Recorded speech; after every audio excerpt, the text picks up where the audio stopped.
திருமகள் TV பல்சுவைகள் படைக்கும் பாசறை. புரட்சித் தலைவர் எம்ஜிஆரும் நடிகர் திலகம் சிவாஜியும் நடிக்கும் போதுதான் போட்டி போடுவர். அது ஆரோக்கியமான போட்டி. மற்றபடி நேரில் பழகும் போது அண்ணன் தம்பியாகத்தான் பழகுவர். எம்ஜிஆரை சிவாஜி எப்போதும் அண்ணன் என்றே அழைப்பார். எம்ஜிஆரின் ஆசை ஒன்றை நிறைவேற்றி வைத்துள்ளார் சிவாஜி. அது என்ன என்று பார்ப்போம்.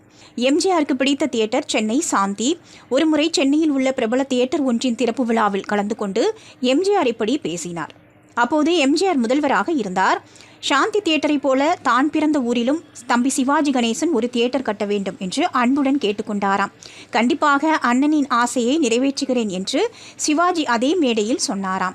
அவரது மறைவுக்கு பிறகு 2005 சாந்தி தியேட்டர் புதுப்பிக்கப்பட்டது. சாந்தி, சாய் சாந்தி என 2 திரையரங்குகளாக மாற்றப்பட்டது. அங்குதான் சிவாஜி புரொடக்ஷன்ஸ் தயாரிப்பில் வெளியான சந்திரமுகி படம் 800 நாட்களை கடந்து வெற்றிகரமாக ஓடி சாதனை படைத்தது என்பது குறிப்பிடத்தக்கது. அதேபோல எம்ஜிஆரின் ஆசை நிறைவேற்றும் வகையில் சிவாஜி கணேசன் தஞ்சாவூரின் மைய பகுதியில் 2 தியேட்டர்கள் கட்டினாராம். அவரது சகோதரர் VC சண்முகம் இதற்கான கட்டிட பணிகளை கவனித்தாராம்.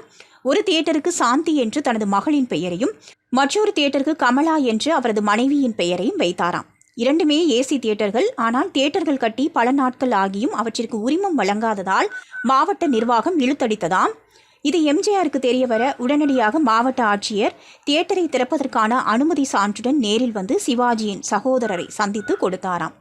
அதன் பிறகு எம்ஜிஆரையை அழைத்து அந்த தியேட்டர்களுக்கு திறப்பு விழா நடத்தினார்களாம். 1984 திறப்பு விழா ஜோராக நடத்தப்பட்டது.